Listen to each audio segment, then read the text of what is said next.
Year's Eve, House Republicans released a 255-page transcript from Jack Smith's testimony. I recommend that everybody go and read the entire transcript for themselves. I'm going to go ahead and highlight a couple of things that stood out to me from his testimony. So, did you develop evidence that President Trump, was responsible for the violence at the Capitol on January 6th?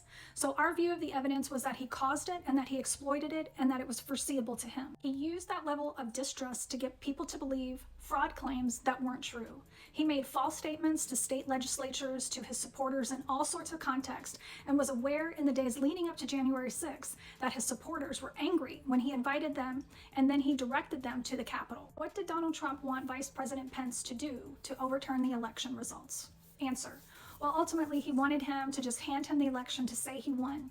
There were different proposals that President Trump and his co-conspirators put to Mike Pence, but in essence, he wanted Mike Pence to impose his own choice about who should be president over the will of the American people who voted in the election. Was one of those ways that Donald Trump tried to pressure Mr. Pence was to reject the lawful elector certificates of their votes during the electoral counting process? Was that one of the ways that you recall? That is correct. How did Mr. Pence respond to Mr. Trump's pressure about rejecting the lawful elector certificates? Answer. I think Mr. Pence, Vice President Mike Pence, falls into the category that I described before. He did something that was very hard to do. He went against his party and he paid a price for it. This is for the Hillary Clinton butthurt emails. She had a private email server crowd. Yeah, this is all talking about Trump directing his IT people to delete security footage off of their server that showed them moving boxes around. The employees at Mar-a-Lago referred to the boxes of classified documents as the beautiful mind boxes.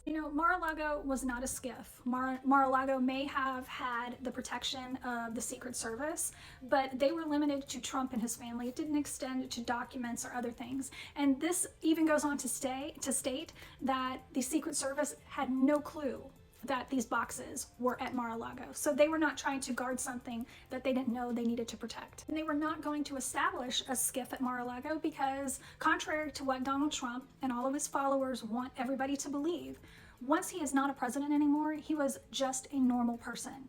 And he needed to be treated as just a normal person. But Donald Trump will never let go of that. Whether he is president or not, he thinks he runs the fucking world. And he demands all the luxuries and entitlements that come with being president.